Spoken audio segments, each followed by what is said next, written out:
Oh, Jason, I think you got yourself muted. Oh, they do. All right. So, welcome. Thank you very much. Welcome everybody to the Friends of the Cabildo lecture series, and I hope you've been joining us the last 2 weeks. And now we move on to week 3 on our 4-part series on conservation in Louisiana with Dr. Jacob Gautreaux, who's a professor at University of Louisiana Lafayette. And if this is not your first time, this is free to always for members, but we have scheduled out lectures around two a month, all the way through December of 2023. So you can always check out more information at friendsofthecabildo.org, and all of that information is there on our lectures, as well as our films, our concerts, and all of that. So I hope you take advantage of that. Tonight, we're going to be talking about the whooping crane and John Lynch. And again, we've got Jacob Gautreaux, so I want to welcome to him tonight. And please take us away, Jacob. I'm really looking forward to tonight. Okay, thank you so much for that introduction. So in 1937, biologist John Lynch was stationed along the wetlands of southern Louisiana as a member of the Bureau of Biological Survey, or what I'll refer to as the BBS going forward. His mission was to study the attempts to manage the marsh, observe the changing environment, and most importantly, to analyze the migratory wildlife that used the location as a winter home. Now, this last factor proved to define Lynch for the rest of his life and give him his moniker of the father of the flyaway biologist. And I just realized that the biologist is cut off, so I do apologize for that. However, the conservation model that Lynch and others promoted was inherently alienating to the public. It both demonized local sportsmen as responsible for the death of target species, arguably true, and advocated for a solution that established the only answer for endangered species as nature reserves cut off from public use. And such results initiated a gap between conservationist-minded individuals and the more preservationist wing of the environmentalist movement of the 1950s, as the former favored a more hands-on approach. However, both saw privatized nature as the only solution to an ecological crisis. In South Louisiana, this transformation has taken a sinister turn as more and more of the public commons was privatized by both public and private interests over the 20th century. But to tell the full story, I first recount the European markets on wildlife and the expansion of commercial market for feathers. This leads to the history of ornithological societies in the 19th century and the creation of professional scientists and also ornithologists, so people who would be concerned with bird life. Into this role stepped people like John Lynch, whose life represents the novel role that science played in the study and management of nature. His life recounts the efforts to understand the environment and intervene where necessary.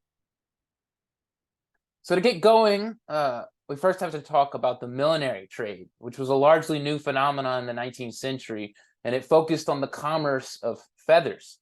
So according to Robin Dowdy, the leading historical expert on the whooping crane, European influences and expansion of colonial markets affected wildlife across the world as early as the 1700s. The association of the elite with feathers had stretched back all the way to Roman times, but continued through the Middle Ages, and the association of class with the wearing of feathers created a craze for the ornamental plumages of rare birds.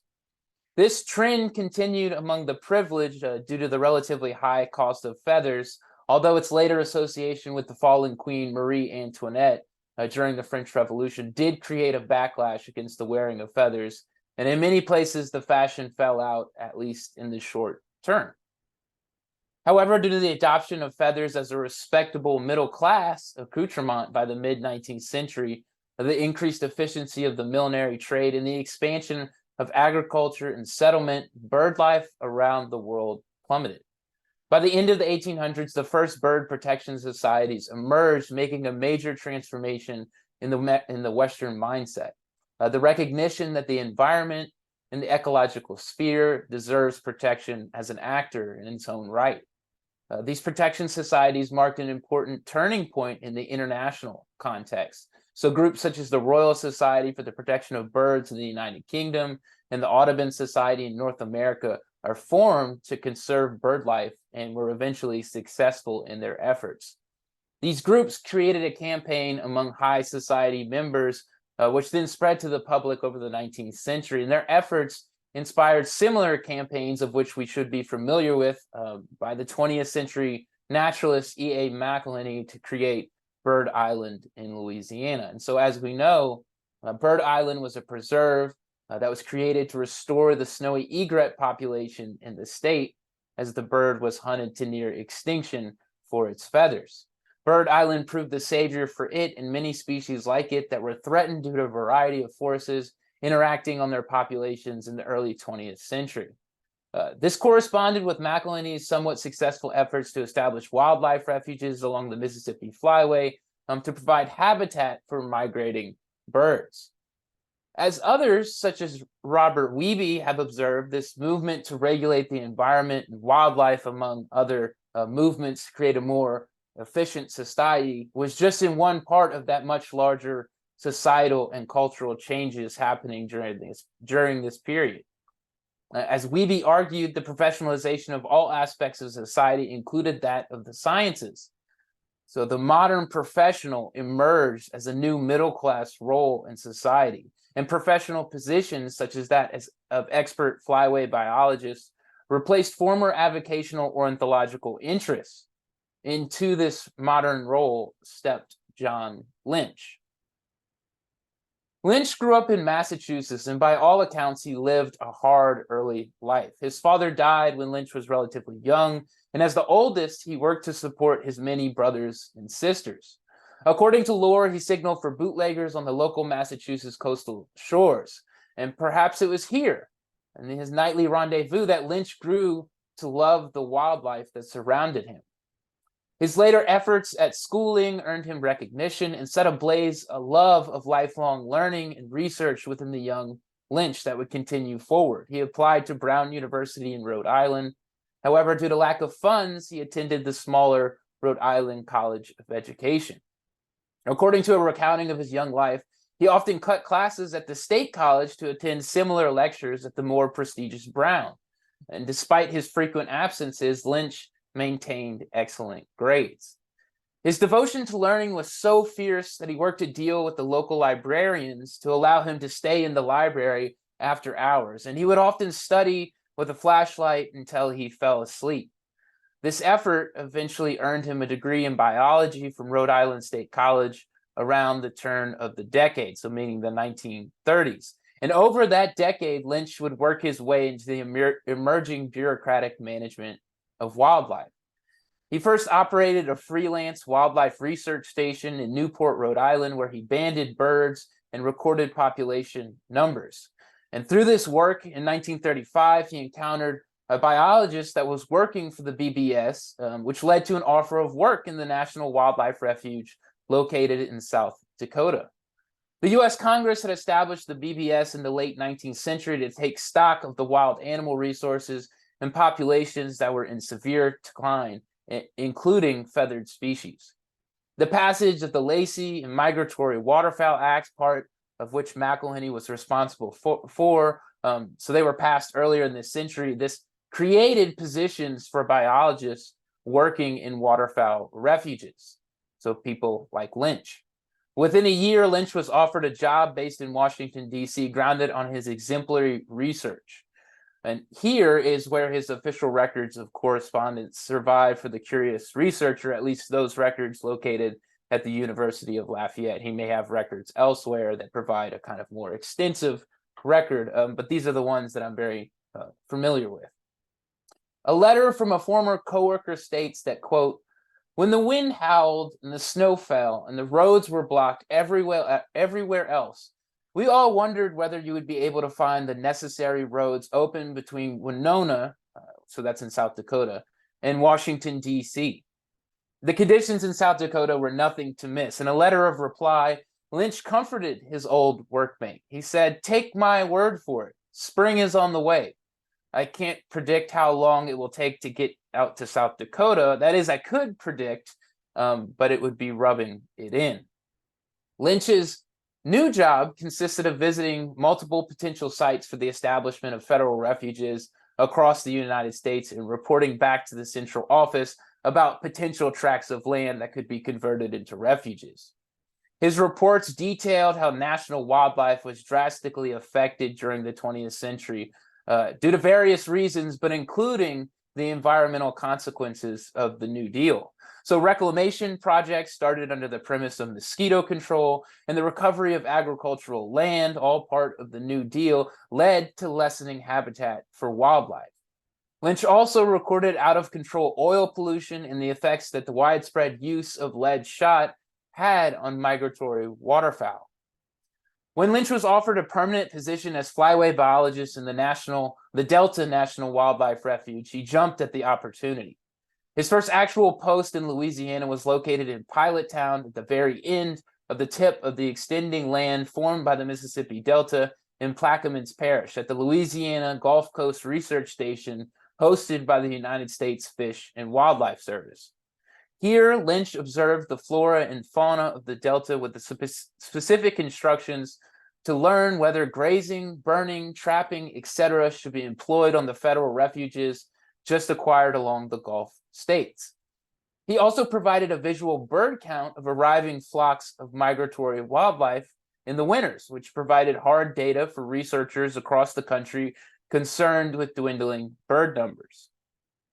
His roughly 3-year stint in Pilot Town provided experience with wildlife that proved invaluable to him and to others, as evidenced by the many letters asking him for advice or to speak on issues surrounding nature research. And as part of his mission, he performed bird counts and vegetation surveys through aerial flights. It was during one of these flights that Lynch observed a bird that would be associated with his research for the rest of his life. In 1937, during a flyover, Lynch located a small colony of whooping cranes in the White Lake area of southwestern Louisiana. As geographer Gay M. Gomez has pointed out, Lynch relied not only on the reports of naturalists such as McIlhenny, but also the testimony of local trappers, marsh managers, and alligator hunters who related intimately with the marsh. The marsh dwellers' traditional ecological knowledge, or the knowledge of nature and natural processes gained by local people through long time, frequent experience, and keen observation, informed Lynch of the area most likely the haunt of the wild birds. A survey 2 years later confirmed Lynch's findings when 13 birds were noted during a flyover of the area. 11 adults and 2 young were identified. However, what seemed like an extraordinary find was most likely decimated in 1940 when a hurricane passed directly over the southwest portion of the state. Unfortunately, Lynch was neither able to confirm or deny the destruction of the population due to larger global events. By 1941, the United States had entered World War II, and Lynch was forced to abandon his observation of the whooping crane colony for almost a decade. During the war, most wildlife funds were diverted to the confrontation. Now, Lynch managed to stay employed with the United States Fish and Wildlife Service for 2 years until he enlisted in 1943. Once in the service, he taught survival courses for the United States Navy, and as the war continued, it kept Lynch busy as he toured through the South Pacific collecting data on emergency survival. During this time, he was unable to track the wild population of whooping cranes in the state, and when Lynch finally returned to active research in 1947, he worked on an alligator weed and water hyacinth control project, along with obtaining his pilot's license to fly bird surveys. Some of his research included work with fur biologist in the Louisiana Department of Wildlife and Fisheries, Ted O'Neill. And when Lynch finally set out to find the lost colony of birds that he had abandoned in 1939, he again returned to familiar sources. He interviewed locals that were familiar with the haunt of the whooping crane, but this time he created a documentary record of his interviews. And thanks to the efforts of Gomez, Nora Lynch, and Mary Lynch Corvell, both Lynch's daughters, these interviews are published for public use. The interviews addressed ecological behaviors of the whooping crane, such as migratory patterns, behaviors, nesting, and feeding habits.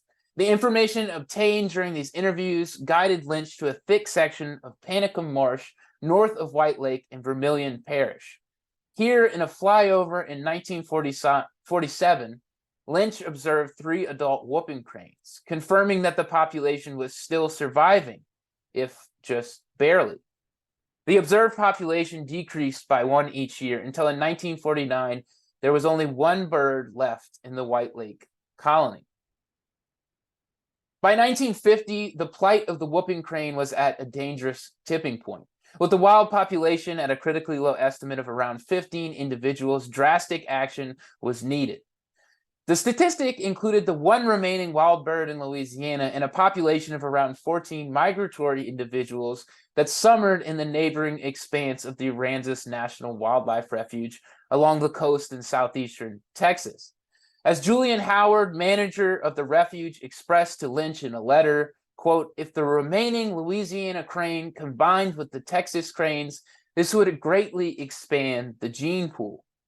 The former pilot convinced his superiors that it was necessary for the survival of the crane, capture was necessary for the survival of the crane, and he was subsequently issued a permit to capture the bird. On March 11th, Lynch, along with Robert Bob P. Allen, research associate of the National Audubon Society, Nick Schneckscheider, director of the Rainey Wildlife Sanctuary in South Central Louisiana, and the pilots L.L. McMccombie and E.J. Smith meant to plan their escapade. After practice and many dry runs, the group perfected the technique of jumping out of the helicopter and netting the bird. They practiced repeatedly until each phase of the operation was planned. After days of searching for the crane, the group eventually cornered the last remaining bird near the marshes of White Lake. The words of Bob Allen describe it best, quote, "When the crane suddenly darted into an 8-foot stand of dry sawgrass, Max stopped dead, hovered momentarily, and set the helicopter down directly behind him. Nick was straining so hard on the safety belt that I had trouble releasing it. The door flew open, and from the pontoon, Nick leapt to the grass with me directly behind him. Nets were unnecessary. In another second, Nick was holding the crane's bill and wings, and I had his legs and feet. We had him." The group proceeded to gently tie up the bird and in a hurried all-night procession drive the distance to the Aransas National Wildlife Refuge in southeast Texas. Here, the bird was released into a breeding pen where it was hoped it would breed with the native population. It is here where the story usually stops. However, a newspaper article written by Vern Hofflin of the Associated Press on April 15th reveals the true fate of Mac, the bird nicknamed for the pilot of the helicopter that had captured him. The crane was attacked by the wild population and left badly bruised and bleeding, while the migratory population headed north. The lonely bird was found dead 6 months later, with the causes of death remaining unidentified.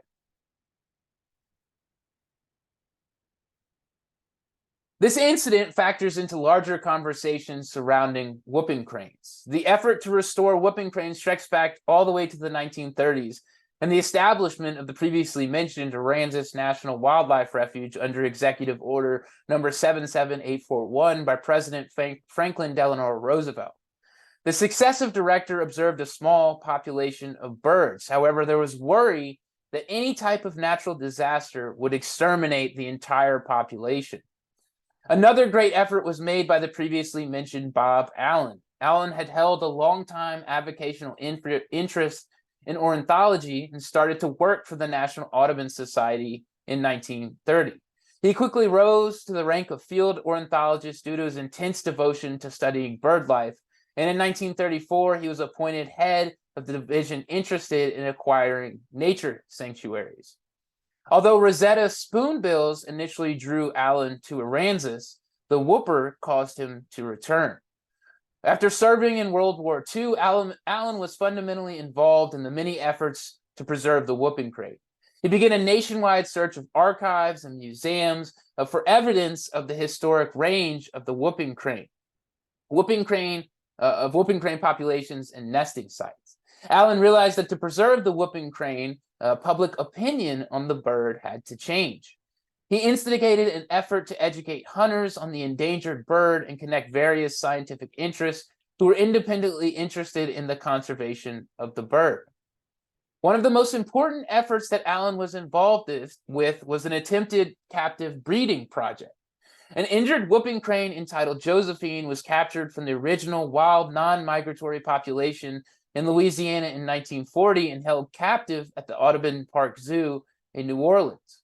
In the late 1940s, she was transported to the Aransas National Wildlife Refuge and placed in a small enclosure built for the birds. In May 1949, Crip, a wild bird from the Aransas population, successfully bred with Josephine, producing a chick in April of 1950. Unfortunately, the chick died 4 days later, most likely taken by predators in the enclosure. This was followed by more failures and deaths, and in December of 1951, George Douglas, the director of the Audubon Park Zoo, demanded the return of his birds. The failure of the birds to produce offspring set off a debate that would plague crane conservationists in the 1950s. The debate centered over whether to capture wild birds and attempt to hatch the crane's eggs in captivity or to protect their natural habitation zones and essentially breed and let them lay in the wild. Those like Lynch, who advocated for artificial assistance to propagate the whooping crane, were prescient in their insight that the bird's population could only return with the help of man. While others, like Allen in his official setting, favored a more removed approach and argued for the wild population to repopulate on its own. And the reason I said in his official position is because I conducted an interview with Mary Lynch Corville, Lynch's daughter, and it revealed that although his official position of the Audubon Society was against captive breeding, Allen privately supported the breeding efforts, but he had to take a stand against it as a professional representative of the organization. So I just want to make that point clear. And he kind of made this, he made his real feelings clear when he refused to attend a meeting of many ornithological interests discussing the breeding program. And he did this in protest of the official position of the Audubon Society. In 1954, the discovery of the summering grounds for the migratory population of Aransas birds in the little explored Woods Buffalo National Park in the Northwestern Territory of Canada created a stir among conservationists. The close observation that biologists made of the nesting grounds revealed that although whoopers almost always laid 2 eggs, only one hatched most of the time. Later in that same year, Lynch delivered a paper at a conference advocating for the captive breeding of the whooping crane through the collection of the extra egg. As seen through correspondence of those concerned, most favored the captive breeding program. Soon, taken eggs were shipped to Patuxent Wildlife Research Center in Maryland, where techniques for raising cranes were improved through experimentation with the much more numerous sandhill crane eggs. Over the next several years, Lynch would instill his place as an advocate of the whooper. In 1955, Lynch moved his home from Abbeville to Lafayette, Louisiana, where he was a full-time instructor at the University of Louisiana at Lafayette. Here, he taught seminars in marsh ecology and conducted bird banding operations. His home was located on the Breaux Bridge Highway and served as a center of his research, and it included a nursery, an aviary. And 2 years later, Lynch and his wife, Mary Zoe Segura, were given a whooping crane egg from the director at the Audubon Zoo. The two placed the egg in the nest of another bird, a Japanese silkie, a type of bantam hen, as a surrogate mother. The foster mother was selected due to the bird's noted perseverance, reportedly sitting for up to 6 months for its eggs to hatch. The experiment worked, and the newly hatched chick was born to much fanfare and nicknamed Zoe in honor of Lynch's wife. However, as we've seen before, the story takes a sad turn as the chick was killed in shipment to the United States Fish and Wildlife Research Station in Colorado.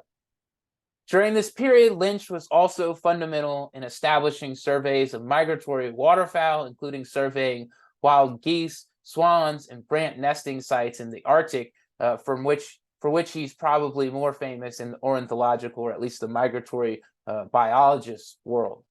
These efforts, along with his lifelong devotion to wildlife research, including the banding of thousands, perhaps hundreds of thousands of birds, at least under his direction, established his moniker as the father of the flyway biologist.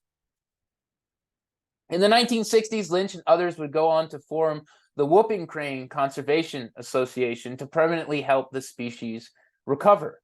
The organization worked largely through public education programs and efforts to influence wildlife legislation at the local, state, and national levels. So one example of their campaign is the stamp in the middle of the screen. It was a conservation stamp meant to promote the conservation of the whooping crane. During the ensuing years, researchers would discover that captive birds develop no boundaries to human and natural predators, and this weakness enabled predators to prey upon them with ease, and would eventually lead to the invention of white crane suits for human breeders. Lynch's success with the whooping crane led to similar efforts with the breeding of sandhill and Mississippi sandhill cranes. However, in letters recounting this period of bird raising, Lynch admitted that these activities moved beyond his expertise and advocated for aviculturalists to complete future work, so people that raised birds for a living. In 1972, Lynch retired from the U.S. Fish and Wildlife Service and established the Orchid Gardens, an orchid nursery at his home, and he used this time to publish on the yellow lady slipper, a native Louisiana orchid, and returned to semi-active duty to train researchers through the next decade until his death in 1983. However, what he remained most noted for was his effort of restoration related to the whooping crane. The whooping crane was effectively brought back from extinction thanks in part to the passage of the Endangered Species Act of 1973 and the subsequent efforts of conservation and restoration. And the birds now boast a population of at least a few hundred individuals, if not into the thousands. If I remember correctly, it just got over 1,000 within the last year or two. And in 2008, 10 individual cranes were reintroduced to the marshes surrounding White Lake in Vermilion Parish, the original region where Lynch had witnessed the last flocks in the 1940s. Now, despite massive amounts of publicity surrounding the bird's reintroduction, Louisiana, sadly to say, remains #1 in the nation for birds killed by hunters in North America. Campaigns to publicly shame crane killers by groups such as the Audubon Society highlight their continued conception of nature as both pristine, yet in need of active management. Hunters, however, are not the only threat to the whooping crane. At the opposite end of the crane's migratory path, the development of Canadian oil sands and mining operations near the Woods Buffalo National Park, so where the whooping crane migrates northward, have promoted indigenous interests to invoke the creation of a provincial park further to the south. A problem that the modern conservation boom has experienced is that by outlining protected borders such as those used in national parks, this reflexively terms all lands outside the borders as open to development. As geographer Carl S. Zimmer pointed to in his 1996 article, Reworking Conservation Geographies, conservation boundaries establish only an ideal of pristine wilderness as a goal of preservation. Anything that does not fit a definition of wide open, majestic places is deemed not worthy of protection and is thus open to development. Within the whooping crane story lies the origin of a lifelong struggle for conservation-minded Lynch. Lynch saw what others could not, that the system was corrupted to the point of inability to bounce back without the help of man. Despite his support of conservation models found at times in opposition to environmentalists such as Allen, at least Allen's official position, Lynch also saw that, quote, man himself is slow to change. He's still the same critter. He has a lot more to learn these days, and he's also learning a lot of things that he's going to forget or have to forget because they're not right. Perhaps Lynch was reflecting on his own efforts and saw that he too was an evolving creature, slow to change with much left to learn. Despite the successful return of the bird population, the bird's population, conservation models often result in the regulation of public nature by professional agencies, while alienating traditional ecological users, ironically the source that enabled Lynch to discover the haunt of the Louisiana cranes. The evolution of whooping crane conservation serves as a symbol of the larger elitism inherent in conservation and environmental principles that continue to separate the public's stakes in conservation efforts. Thank you very much. Fantastic. Thank you so much, Jacob. The first, we have a question in the chat. Tamara asked, are whooping cranes found on any other continents? They are found on other continents, if I'm not mistaken. I mean, I know they're found in the North American continent. I know cranes are a huge thing in Asia, especially in Japanese culture. I don't know if the whooping crane makes it that far, but I wouldn't be surprised if the whooping crane does migrate into the Arctic, or technically into international borders that would be considered another continent. And could you talk a little bit about their migration? Yeah, so they migrate southward in the summer.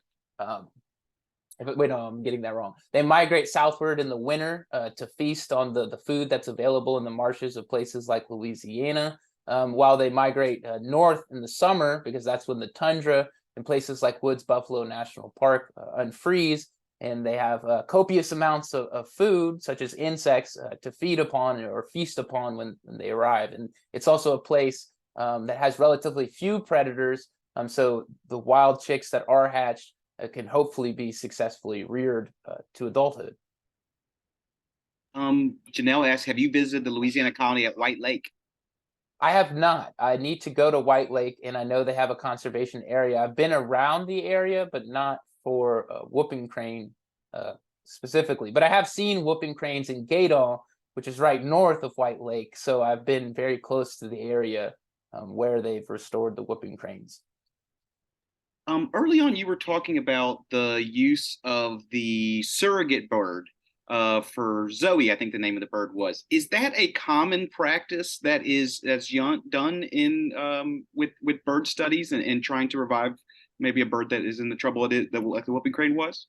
As far as I can tell, yes. I'm not like super familiar with other bird raising. This is more of a historical study on people that worked within Louisiana. But I do know that Jake Valentine, who's a fellow employee of the U.S. Fish and Wildlife Service of Lynch, was also heavily involved with sandhill and another type of crane that's it's slipping my mind right now. But so yes, they do this. They raise the birds in captive, and I'm sure this goes on with other birds as well. I'm just not as familiar with it.